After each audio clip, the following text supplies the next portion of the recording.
Hi, everyone. This is Megan, And this is Steven. and this is the Synchrony podcast where we talk about transforming apostolic dating culture and ending loneliness in the church. I'm so excited. What? Why? It's cold.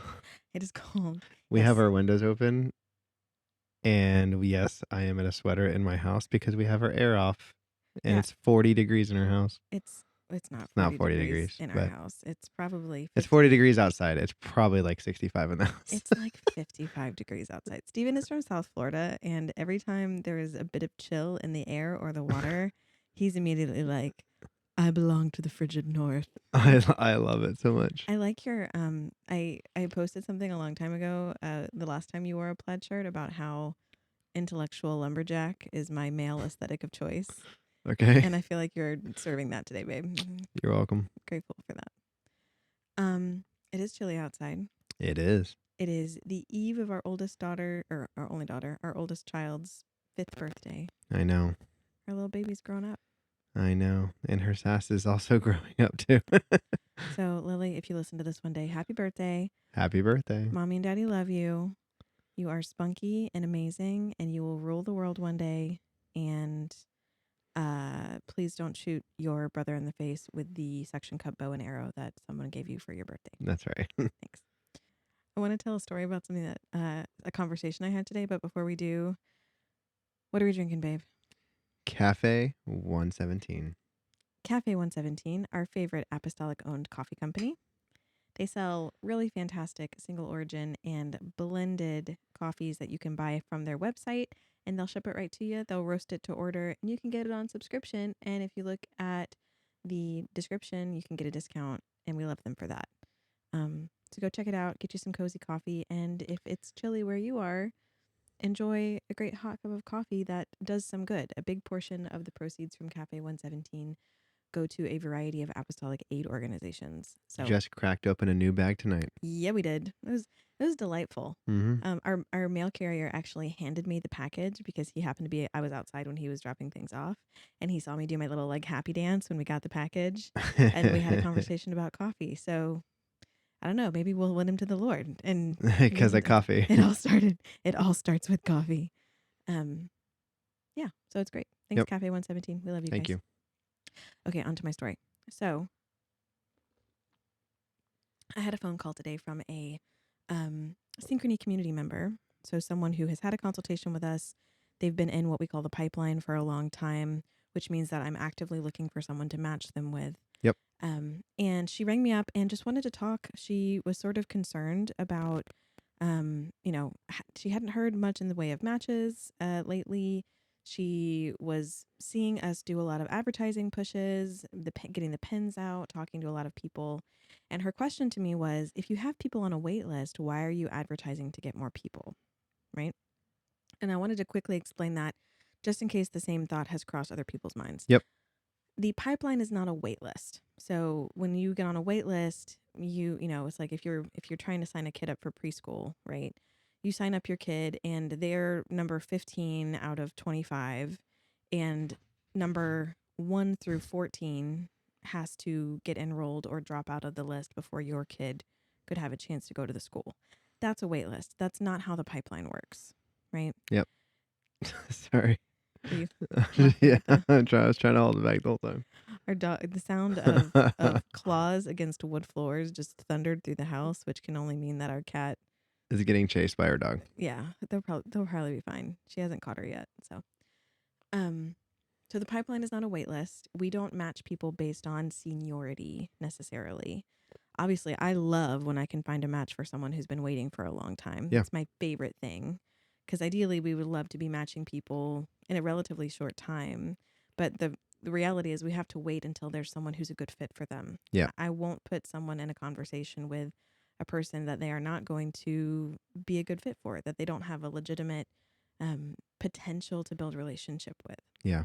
And that's the thing, is like, we're not going to sacrifice your values just to put you in a meeting with someone else. Right. Quality over quantity. Yeah, exactly. So we're not guaranteeing a certain amount of dates a month. Mm-hmm.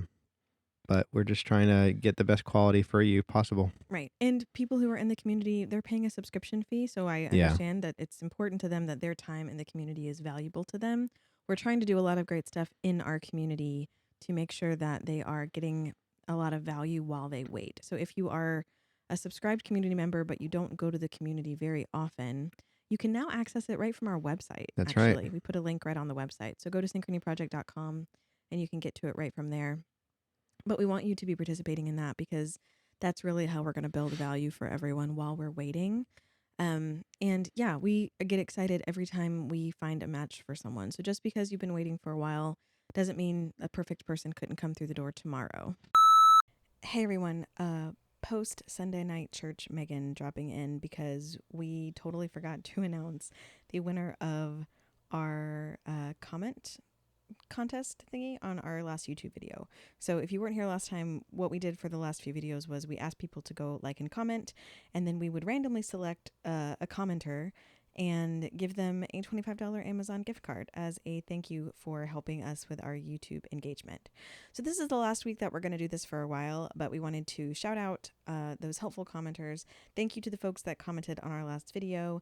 The winner, as decided by the roll of a dice this time, because there were 3 of them, is at Abeljohn, AIBELJOHN PC1NK. So thank you for helping us. Sorry for the interruption. Back to the episode. Thank you for clarifying that. Happy to do so. But Clarification is my favorite. yeah, transitioning on to our topic for the night. Yes. Last week we talked about a lot about values, and I think this week we are going to talk more about how to identify those. Yeah. So and what is a value versus a moral versus a standard. Right. Yeah. So we throw around the term values a lot, and we prescribe or we subscribe to what we call values driven dating, right? Where we say that your values should be the thing that first connect you to someone. Yep. Instead of, physical attractiveness or any other kind of indicator of compatibility. Values first. What that means, though, it can be kind of blurry if you're not a person who's thought really hard about what your values are or how we're defining them versus how they might be defined elsewhere. It sounds kind of buzzwordy, right? So we're going to break down what values are, and we're going to differentiate them from some other maybe parts of your sense of self, right? And it kind of explain why those are important for your dating journey. Okay. So when I'm talking to someone about their values, I usually frame it with the question, what should be different about the world as a result of you being part of it? Okay. Right. So if I were to ask you that, I'm your wife, so I've been around you for a long time. I think that there are values that you and I share that showed up early on in our relationship, that would be the things that we want our life to count toward, right? Mediterranean food. That's not a value. We're going to confuse people. Darn. No, I do love Mediterranean food. What do you think the things, so if you were to think about you and me together as a unit, right? Because this is what we're aiming for. We're talking about your values. We're also thinking about your values as an eventual couple, right? And what that's going to be about. What is going to be different about the world after we're gone because you and I were part of it? What will there be more of on earth as a result of us being active in it?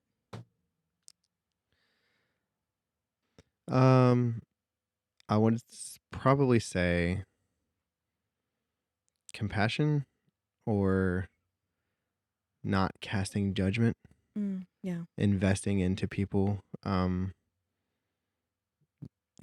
despite shortcomings. Like that's something that you and I have been very adamant about in our relationship and have done a lot in our marriage, and just like loving to invest into people. Yeah. I think it's that like we believe really strongly in compassionate approach, right? That we are the hands and feet of God in the world, and that manifests in loving people, connecting with people where they are. That's absolutely there. I think you and I have some values around how we interact with the natural world. Yeah. Um, we both believe strongly in treasuring creation, right? We have values around our family and its priority, that our home and our relationships with our children, we say that takes precedence over other things in life like career or even Yeah. ministry. So, Being present for our kids mhm. and making sure that they're our first priority. Intentionality is a value of Yeah, ours. intentionality. So all these things sound really buzzwordy, but what I'm getting at is these are the whys behind how we live our life, right? If someone were to walk through our home and say, "Why do you guys choose to do this and not this?" the and kept just asking us, why? Why do you do this? Why do you do this? Why that? Why that? The things that they would get down to at the end would be our values, the Yeah. reasons why we behave in the way we do, the reasons why we make the choices that we do. Values are the things that you are striving to create and cultivate Yep. in your life. And they can have kind of different levels of scope, Oh, sure. right? So there's I have values that are about how I want to impact the entire world, Yeah. right? I want the world, when I'm gone, I want the world to be a more compassionate and peaceful place than it was, before me, Yeah. right? Um, I want, I want to have a net positive impact on the environment at the end of my life, right? I want my family relationships to be very, very strong. Um, those are different levels of scope, right? The scope of everyone in the world, I guess, the scope of just our ecology and the scope of our family. I have values about myself, right? I want my body to be healthy and strong and reflect a respect for God's creation. So the scope of those things is different, but it's why I make the choices that I make, Yeah. right? Um, and hopefully in my life, I'm working to bring my habits and behaviors closer into alignment with values, right? Yeah. Um, Values are kind of like, are you familiar with a plumb line? What a plumb line is? I'm surprised I know this term and you don't. Like in In construction. oh yeah, yeah. Okay. A plumb line. Oh, sorry. You were thinking like plumbing? No, I didn't know where you were going because Yeah. you never make construction references. That's true. This is my first I'm construction like, reference. uh, Yeah. I'm expecting some sort of diagram and some sort of like graph. I'm like, No, yeah. no. No. Okay. Can you explain to the people what a plumb line is? It's usually what you use to check and see if something is perfectly vertical, Mm-hmm. or you usually can either hang it by your finger, or you nail up a nail into the ceiling and you can hang it to make sure something stays perfectly 90 degrees. Yeah, it's like a physical string with a Hmm. heavy weight attached to the Yeah, bottom, exactly. right? Looks like a pendulum. Um, and it's meant to sort of direct the rest of the building process, right? You have to Sure. set this is vertical, right? Or when you have to decide it's something where it uses gravity to point to the exact center of the earth based on where you are, more or less. Sure. So everything in relation to that line that's parallel to that line is going to be perfectly vertical. And so it's a way to sort of chart the direction of how everything else is going to be crafted around it. Your values are kind of like that, right? They give your sense of who you are infrastructure. And there's lots of things that can get built off of your values to kind of comprise this, building that is you, right? Yeah. And as you go through life, you're kind of adding to the framing of that. You're creating different infrastructure. You're shaping the edifice around your values in the way that you think is the best reflection of that. But your values are what is telling you this is where you need to build, right? This is pointing to the center of the earth, right? This is what is constant about you. So you can think of it that way. Yeah. It's true north on the compass. It's your guiding It's your center. true north. Exactly. That's a good point. They're Yeah. individual for different people. So Let's talk about the difference between values and morals, Okay. right? Morals are, as we define them, about right versus wrong, right? Yeah. To steal is immoral. Yeah. It is wrong, it is sinful, you could say, right? It's the opposite of something that is right and good. Yep. Okay. Values are not about what is right versus wrong. To some degree, values are kind of amoral, meaning that they aren't dealing with morality, because somebody, for example, could value um, financial success, Yeah. right? Somebody could value financial wealth, and that value could take one person down a path where they teach financial literacy to people, they help people get out of debt, they provide small loans with very low rates so that people can get on their feet, they give generous gifts, they support missions. That could be how that person chooses to express their value of financial success. Whereas another person could be like Scrooge McDuck. I say I do like pyramid schemes. Right, exactly. The other person could take advantage of people, could Yeah, become sure. greedy and power hungry and money hungry. Um, those are two different manifestations of the same value. Yeah. So the morals had to do with what people did to express those values, but the value of financial success is not right or wrong. It's Yeah. just something that That's a good way to somebody, put it. yeah, it's something somebody can see as important, right? Um, any value can be lived out in a way that is unhealthy and extreme. You can value your health and physical health. You can value stewardship of your body. And then you can become so obsessed with becoming the picture of health that you're like, what's the guy's name who's trying to reverse his aging process and is like biohacking and trying all these crazy experiments on, I don't remember his name. These crazy experiments on himself trying to reverse his age scientifically. It's a whole thing. Benjamin Button? No. Um, he's like a gajillionaire and he's spending a ton of money on this process of trying to unage himself biologically. Surprisingly haven't heard of that. Yeah, it's a weird thing, and it makes me uncomfortable. So If he has the money to do it, he can figure it out for other people. sure, but anyway, that's his value, right? So it can be expressed in different ways by different people. The value itself is not about right or wrong. Yeah. It's just something that you could consider to be a priority that you want to pour your life into cultivating, right? Yep. And two people who are both living, we're apostolic, right? Two people that are both living apostolic lives, striving to live in accordance with Scripture, can have completely different values. Yeah. Right. And both be living a more or less equally moral life. Yeah. Right. And be in the will of God. Absolutely. So values are not the same as morals. They're about your why, right? Why do you do the things that you do? And there are probably some values that I would say all apostolics share. Would you agree? Ideally share. Yeah, I would say yeah, I think so. And I think the value would be something along the lines of seeing people get saved so that way Yeah. they can go to heaven, right? That is a value that we share. Mm-hmm. How we go about doing that, whether it be investing into people in discipleship, Right. whether it be giving Bible studies, whether it be going to the homeless, whether it be just showing compassion and being that person there for someone when they're ready to be searching for the truth. Mm-hmm. Those are all different paths. And now I'm not saying they're mutually exclusive. Yeah. But there's some people that are amazing in specific areas, and that is their personal value, right? Their values for that.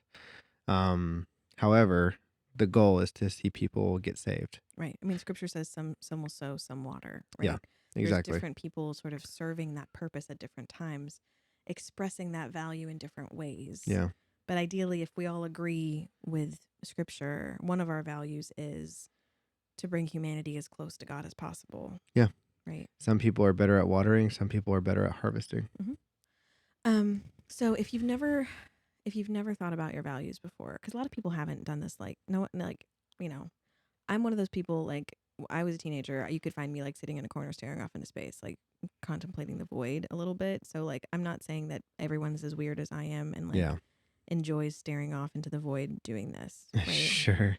This is my way. My way of dissociating as a younger person was just to think really weird thoughts about all this stuff. And I didn't really, I think we told this story before. I didn't really start to unpack my values and really express them in any specific way until after we were married. Yeah. It's when you were shoved in the closet at that one job. Yes. I worked at a university and my office was literally a closet. It was a storage closet. Yep. And the front half of it, they put a desk in, and the back half of it was big storage shelves. It was terrible. And I was very bored and I had a lot of time on my hands. And I was listening to a podcast about, like, I was really into tiny houses at that point. Yes, you were. Just like the concept of it. I just thought they were Y'all, so we were cool. this close to living in a bus. Almost bought a school bus and remodeled it into a schoolie. Then we bought a 160-pound dog, and then we're like, never mind. We didn't buy the dog. We rehomed the Oh, dog. that's right. We rehomed the dog, and we're like, never mind. This isn't going to work for a schoolie. Yeah, we effectively got a bear that lived in our house, and we're like, we can't do this in a 200 square foot space. Yeah. Anyway. Thank you, Titan. Titan. Rip. So I was listening to this random, like, tiny house podcast, and someone was talking about why they got into tiny homes, and they were talking about living in accordance with their values. And it struck me that, like, I had no idea if I was living in accordance with my values, right? Yeah. And I had time on my hands at this job in this closet. And so I started journaling about what my values were and what I wanted to see brought about in the world, and kind of researching it and going into a deep dive on it. And I found some other podcasts and other thinkers that really helped sort of like shape this idea. One of them suggested writing my eulogy or my obituary. Yeah. As part of this, which is great because if you read someone's obituary, you almost immediately know what they really cared about. Yeah. You know, at least how their family perceived that. Yeah, really how people saw them. Right. So that's when I started to kind of put that into practice. So you might not have really thought about your values very much, and this might be kind of a new concept, and it can be really tricky to know, is this thing that I'm doing a value? Yeah. Right? And I mean, to be fair, Mhm. like, don't feel bad about not thinking and like not having thought about this, because honestly, as apostolics and in the Christian world in general, I think we think morals are our values. Well, and you hear the term all the time, Christian values. Yes. Or family values. Or conservative values. Yeah. Say what you want to say, right? That kind of muddies the waters. Because all Christians don't value the same things the same. Yeah. I think it's we could say there are some things that we all value as Christians if we are believing Christians, practicing Christians. There are something that all Christians value or all apostolics value, but not every apostolic has the same values. Yeah. Right. Question for you. Mm-hmm. What's the difference between callings and values? Yeah. So one, or is there a difference? Yeah, there is. I know. I was just leading in. Oh, gotcha. You're putting up a straw man for me. I appreciate that. Take the bait. Thank you. We scripted these really well. You guys can tell. First of all, I just want to say that I think the way we've conceptualized calling in the church is kind of broken because we treat it like it's a job description. Yeah, we do. And that's not scripturally what calling is. But a calling is an expression of your values, right? Informed by a belief in what you feel like God has purposed you to do. So a calling is your values made manifest in the work of the kingdom. I value, strong families. I value healthy marriage. That's manifesting in our work here. Yeah. Right. If you really value a deep understanding of oneness, a deep understanding of baptism, all of us value that to some degree. But if you if that is truly just a heartbeat of yours, you want to leave this world with people really understanding oneness deeper than they ever have, really owning that idea, then you might manifest that in a calling to go teach Bible studies or to go be an evangelist, right? That can manifest in different sorts of jobs and titles and tasks, but that's how you would live out that calling because you would have that value, Yeah. right? The shine of being a missionary or being home missions and building a church from the ground up when you're literally pulling teeth just to get people to come to church. Yeah. Like those values are what have to ground you, that you really want to be there to help these people. Yeah, it's your why. Yeah, it's It, your why. And it's I think honestly, growing up in church, I think I didn't know what my why was for a long time and what my values were, because right. you hear Christian values, you hear that word be thrown around all the time. And sure, see people get saved. Sure, see people get baptized. When you're raised in it, those words almost become numb. And I hate to say it that way, unless you start grounding yourself and understanding what your values are in church. Mm-hmm. I honestly think there might be a crisis of not knowing what your values are, even in your personal values, without it being like feeling like you are being told what your values are. Mm-hmm. There's a difference between being told and what you should feel and what you truly believe.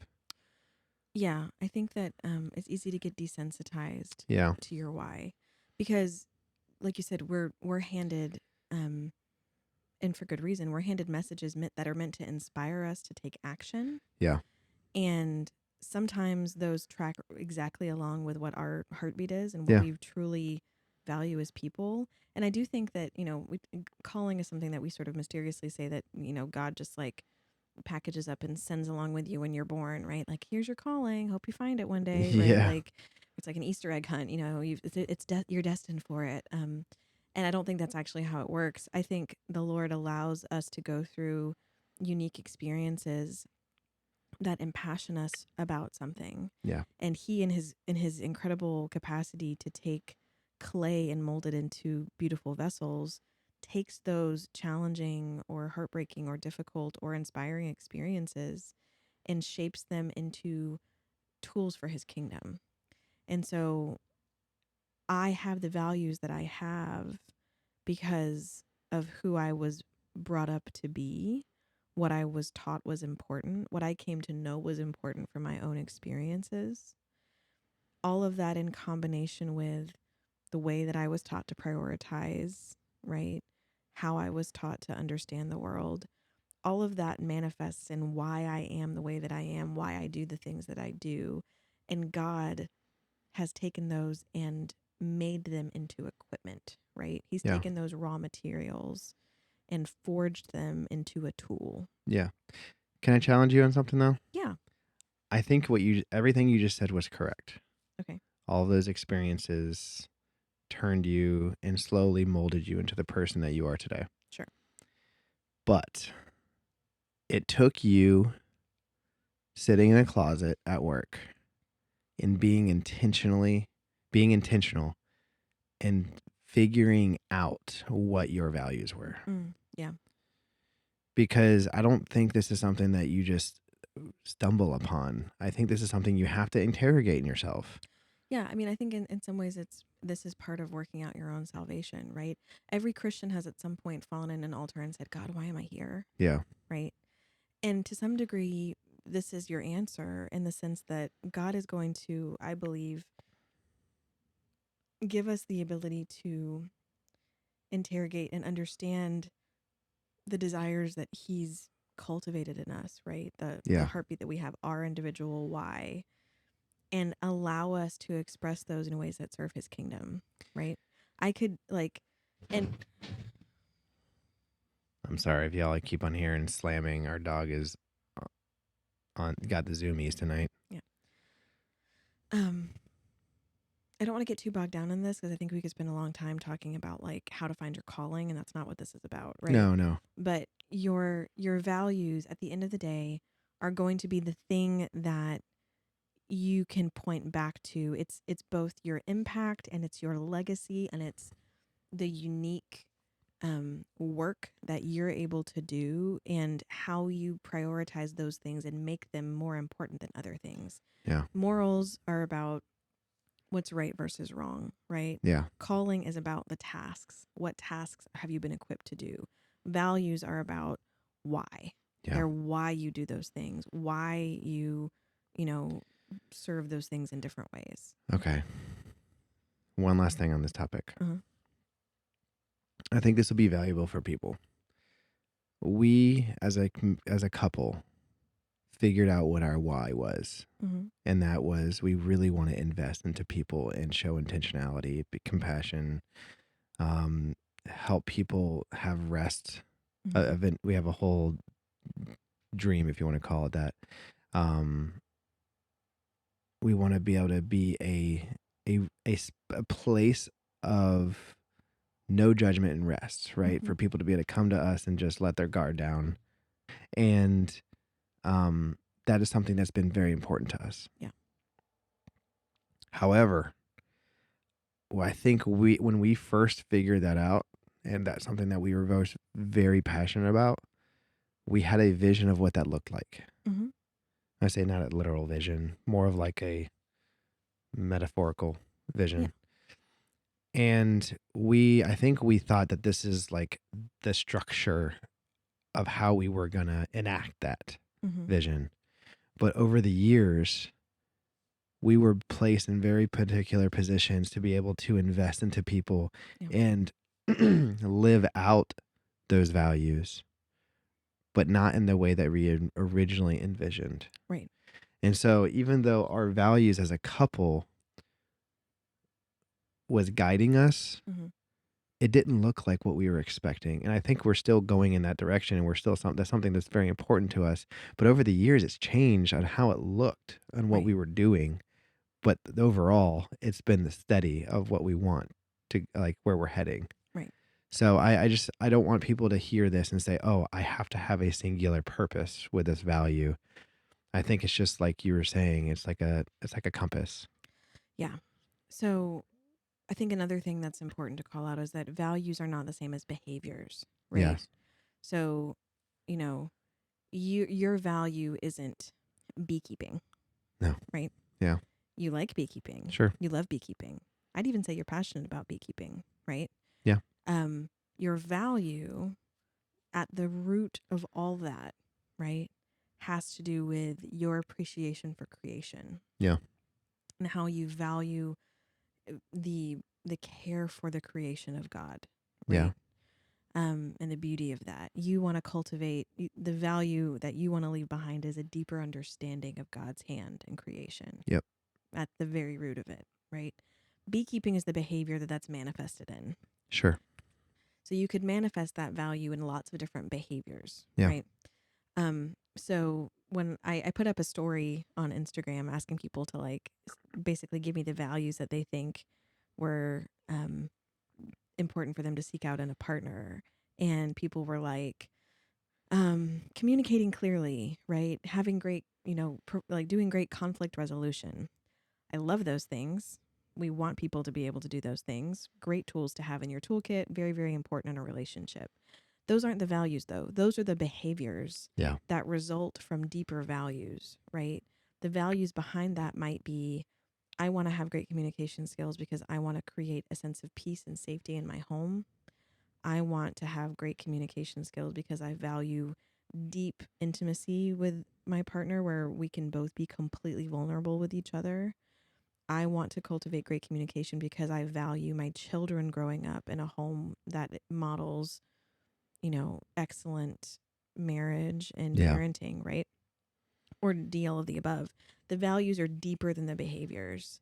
So one thing to do as you're starting to think about your values, if you have a notebook and you're jotting some stuff down about this, or if you go later and you start to kind of like think about this and you're trying to get down to the actual core value, look at your list. And if it's full of behaviors, ask yourself why you want to do those. Yeah. Why is it important to do those things? Why is it important to have great communication skills for you in particular?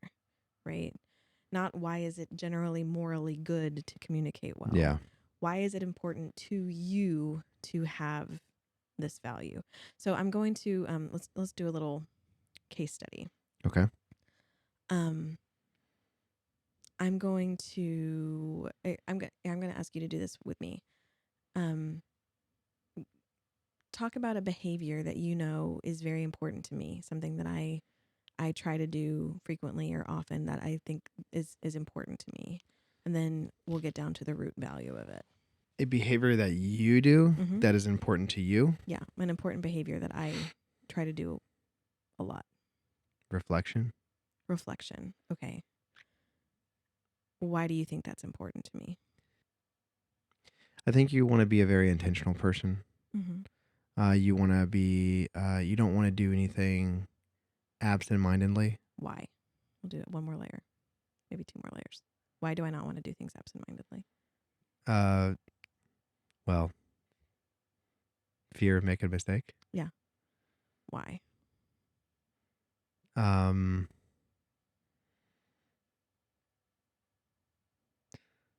might have to cut this out That's fine. because you don't want to disappoint your mom. I mean, that's true. I think there's one more layer of why under that. Not fear specific. fear of failure. Did Did I say that already? kind of fear of, I think for me it's not wanting to do something that would hurt other people. Okay, I Right. see where you're going with that. Okay. Yeah, like it's very, very important to me at the end of the day to Yeah, you do have a tendency to over worry about hurting people. yeah, 100%, and it manifests in unhealthy ways too. Yeah. Right? Yeah. You can have a value that then shows up in unhealthy ways where like I Sure. will ignore my own needs and Yeah. cater to the needs of other people before my own, right? Yeah. I don't need sleep. It'll be fine. And that, I mean, and that can cater, and if it's an unhealthy manifestation of that, that's like people pleasing. Right. But my value at its core is I want to be a positive force in someone's life Yeah. only. Yeah. I don't want, I want people to come away from interactions with me improved. Yeah. And better in some way. I want their lives and their experiences to be better as a result. And so because I value that, I am very careful. I try to be really careful about how I interact with people, and I try to be very intentional, and I try to reflect on the things that I'm not doing well enough, right? And I can fixate on it, and that can be its own thing. But it comes down to that root value of if someone interacts with me, I want them to come away better at the end of the day, right? So, Okay. uh-huh. Finish your thought, and then I want to do that exercise. I want you to do that exercise with me. Yeah, okay. We don't even have to use it. I just want to know. Okay. So that's how you can kind of back your way into a value, Yeah. right? Identify a behavior that you know is important to you. You feel like if I don't do that behavior, something's wrong. Yeah. It's a core of who I am. And then ask yourself, this is called asking the 5 whys, by the way. You can look it up. It's a handy dandy mind map sort of tool. But you can ask yourself the 5 whys and get back down to the root of this is why this is important to me. That's the core value. Okay. So let's see. A behavior that is really important to you is maintaining contact with friends from different parts of your life, different parts of your history. Why? Because you really value connection with other people. You want to maintain friendship, and you want people to know that you think about them and that they're present with you, like that you continue to think about them at even if you're not talking to them very much. Why? Because I don't know if this is true. I think it's because you have a fear, one, of being alone. And so you maintain those interpersonal connections because they make you feel not alone. Yeah. Right. And I think also because you really like want people to feel like you, how do I say this? Like you want people to be impacted by their interactions with you as you've been impacted by them. Like you want to continue to sort of like, I don't know, I'm not explaining this well, but like you want the impact that you have on someone to still be present with them. You don't want it to be sort of like fizzled out or forgotten. I said that really poorly, but does that make sense? Think so. Okay. I mean, I have a theory why. What's your theory? I think everything you said was pretty accurate up until maybe the last part. Yeah. As a result of losing my dad, Uh-huh. I think I have a fear of losing connection Yeah. and then not having an opportunity to maintain that connection anymore. And you realize how precious those are. Yeah. Yeah. And I often think that other people don't recognize how important they are. Mm-hmm. And that's why I end up being the one calling people. You do. You have friends from middle school that you'll like look up and try to reach out to. And Yeah. And they're like, yeah, I usually end up being the one like calling people, and not they have lives too, but that's a value of mine, randomly touching base and making connection. And we pick up right where we left off. We talk for half an hour, 45 minutes, and sometimes we won't talk for a year or 6 months. It also manifests in how you can make very deep connections with anybody at the drop of a hat. Yeah. My favorite story about this is one time you had to call our internet provider. You had to call our internet service provider, and like after like 45 minutes, I was like, what in the world is going on with our internet? I figured something was like really wrong. Yeah. And I go back to the back room where you were talking, and you and this internet person had like made friends and exchanged Instagram handles. He actually raised butterflies. Did he? Yeah. And he heard I was a beekeeper because of my email. And we got in a full conversation about what he does to raise butterflies. Isn't that cute? I want you to know that was like 3 years ago, and I somehow remember those conversations. Yeah. So, anyways, the point of this is that your values sort of dictate your behaviors, the behaviors that are most important to you. Last thought on sort of assessing your values, or sort of like identifying them. And guys, like, there's probably somebody who's got a much cleaner framework for how to get down to these. I'm sorry if this is really sort of wandery and waffly. This is how we think about them. And it's sort of an art, not a science. Like, this isn't like the Enneagram. Yeah, where you sure. can just boil it down to a set of numbers. No. Frankly, I don't think that personality tests really get at this at the core. So one other thing is that we're all living to some degree in alignment with our values, but I think very few of us are living in full alignment with our values, right? They're the plumb line, and all of us are trying to build this house, and some of it's going to be a little bit crooked because we're imperfect and we live in a fallen world. And the core of who we are and what we desire to be and what we know that we want to be putting out into the world doesn't always manifest perfectly. Either because you take your value to an extreme and it's unhealthy, or because you can't bring your life into close enough alignment with it. Yeah. I talked about this on Instagram. I don't feel like I'm living in alignment with my values around health necessarily, not complete alignment. Yeah. Right. Particularly when it comes to diet and exercise. I'm finding more ways to bring myself into alignment with that by focusing on mental health and emotional health and spiritual health, all of which are part of that, right? Taking care of me. So instead, we start a side business where all of our free time goes into the side business. Yeah. Yeah. We'll get there. Yeah. Anyway, but I think that's, so it's a value of mine. Yeah. Am I fully in alignment with it? No. Yeah. But it's something that you work toward, right? You're constantly. Are you feeling a lack of fulfillment as a result of not following through with it? Yes. So that's the thing. When you're not in alignment with your values, you're going to be experiencing frustration. And that's what I was going to try to lead to, is like sometimes I think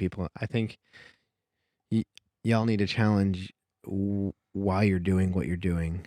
And if you're in particular, mind you, we are not therapists. We are not counselors. This is just we're not psychiatrists. No, we're just saying, hey, challenge yourself and ask, why are you doing what you're doing? Why are you doing your career? Why are you doing the job that you're in? Or even the ministry that you're in? And if you're feeling a lack of fulfillment and there's not some like blatant sin involved, challenge yourself as to like, what is your where are your values about people? Yeah. and see if there are ministries that align with that. See if there's jobs or careers that align with that. Because Yeah. sometimes I think a lack of fulfillment is not identifying what your values are, and you're in a completely different field than what you should be in. Totally. Yeah. Going back to the job where I worked in a closet, right? Mm-hmm. Um, I was miserable in that job. I worked with amazing people, very, very kind, good people, right? I worked at a school that I loved and that I was passionate about. It was my alma mater. Loved that. Um, Who? he's saying who because they were the owls. The burrowing owls. Yeah, worst mascot ever. Um, if you ever have the opportunity to choose a mascot for a college, don't choose an animal that hides in the ground. Yeah. It makes for really bad football games. But as I was doing this values exercise in the office, I was sort of getting down to the root of my frustration, Yeah. right? And my values, I have values around curiosity. Curiosity is a value of mine. I think you should always be looking for something to learn or to Yeah. explore. You should always be growing your mind. Like that's a value of mine. I believe that that's how you take care of the gift that God's given you of being able to learn, right? And I think that's manifesting in our parenting too. Like we're trying Sure. to teach our kids to be curious too. Yeah. So that wasn't being fulfilled in that job because I was kind of doing the same things over and over. I also have a value around financial independence, right? I have a value around not being unnecessarily burdened by financial issues. And I was working at a university in an admissions office where I was trying to convince high Yeah. schoolers to effectively sign up for student loan debt to come to my school. Yeah. And it wasn't, so I wasn't living, it was a good job. I worked with good people. It was comfortable by all definitions. I was not living in alignment with my values and it wore on me Yeah. in a way that, She'd come home exhausted. right, even though I wasn't really doing quote unquote challenging or difficult work. And I was in an office and it was comfortable and I was making okay money and it was fine, right? Um, but I was not living in alignment with my values and that was manifesting in so many different facets of life. Yeah. So you can be a spiritually healthy person who is pursuing the things of God and be ignoring the things that you are truly desiring to bring into the world, right? Um, and we had a minister who used to say that the greatest source of frustration is unfulfilled potential. Um, and I think that's true. Like when you have these experiences and these desires that God has cultivated in you and allowed your environment to cultivate in you, and you're not able to bring those to fruition, hope deferred maketh the heart sick, right? You want to be working toward those things and it's not happening, and that can be a real source of frustration. Yeah. Okay. We're going to have to cut so much of this out because we've been talking about so many things. We have to talk about dating and like why values in dating matter. Okay. The short version is if you and your partner have drastically different whys, you're setting yourself up for a world of hurt because Yeah. one or the other of you will likely end up compromising on your values or stepping more and more out of alignment with your values, which is going to lead to frustration and discontent in your Yeah. relationship. There's a common trope when you're dating or marrying people that says like opposites attract. Right. And I think I can see the areas of personalities where that could be like legitimate, Mm-hmm. but I think I would be careful of having opposite values Yeah. because again, like you said, someone's going to be sacrificing their values if you're both trying to work in unison, Sure. right? And someone might end up feeling unfulfilled. Well, and even like let's just take the beekeeping example, right? When you came home and said you wanted to become a beekeeper, right? Yeah. If you and I did not have shared values around, like you took me out to the field to see your hives like a month after you decided that, I think. And I went out with you and I watched and I got it. Yeah. Like it was beautiful. What you were doing was beautiful. The bees were beautiful. And it was this just beautiful manifestation. Oh, sorry, I'm getting teary thinking about it. It was so nice. Like it was this beautiful manifestation of like just creation. I mean, it was just whatever. I value that too. Yeah. Like I have Beekeeping's awesome, by the way. beekeeping's great, but I have a value around seeing the hand of God in nature. Yeah. And that's always been a big part of who I am. We shared that. I could get it, right? When you came home, we're like, I'm gonna be a beekeeper. I'm like, well, that's crazy, but I get the why, right? I see why you're attracted to it. If I did not value that, if I had no care at all for the natural world and like nature and Yeah. whatever, it would have been very easy for me to be disdainful Yeah. of what you wanted to do. And I think disdain is the poison. The Gottmans talk about this, who are like incredible researchers on marriage and marital success. It's I forget their first name, John Gottman, and I can't remember his wife's name, Julie, perhaps. Um, they're married and they've done years and years and years of research on marriage and what makes marriages successful. Incredibly detailed, very effective research. Go look them up. Cannot recommend them enough. But they talk about disdain being sort of this root of discontent in a marriage. You can have very different people, wildly different personalities who respect and love each other for what they do, and it can work. But when one person doesn't value the thing that you care about, that is your heartbeat, that is Yeah. your plumb line, like how can two walk together unless they be agreed? Yeah. Right? Having similar values and going the same direction is extremely useful in a marriage. Yeah, and it helps you to do things like dream the same dreams, right? Yeah. It was very easy for us to start building this vision for, we talked about our desire to create rest. That's a value Yeah. of ours. For people that are weary, Mhm. relieving weariness is a big Yeah. value of ours. That's manifested in Synchrony. Mhm. And when I brought the idea of becoming a matchmaker to you, it wasn't just about like, oh, Megan likes marriage and it's her thing. No, it was we value relief from weariness. Relief from loneliness is part of that, right? Yeah. So it was really easy for us to envision this together and get on the same page and start to put our hands into it together. When you are aligned with your partner on your values, it is going to be much easier to understand the other person's behavior and decision making, to be compassionate about the choices they make, right? To understand who they are and what is important to them, and to learn how to value that as well. And it's just a recipe for more unity, I think, and better communication. So the reason why we harp about values so much is because we think that if you have a foundation of shared values, that is a much better indicator of success in your future relationship than things like, are your personalities compatible, based on the Enneagram or the Myers-Briggs assessment, right?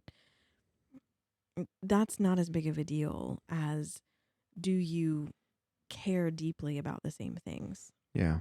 Or similar things. Yeah. Do you share a why? Yeah. Right. Again, the behaviors can be different. Yeah. How it manifests can be different.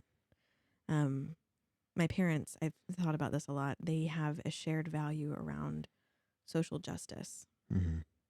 My dad manifests that by having this bleeding heart for people experiencing homelessness, to the point where people take money from him, and he goes above and beyond. Not robbing him, Not but robbing him, but like he can't keep cash in his pocket because he gives it to people. He's just yeah. got this generosity of spirit. My mom is not that way. She's, much more disciplined, I think, with that.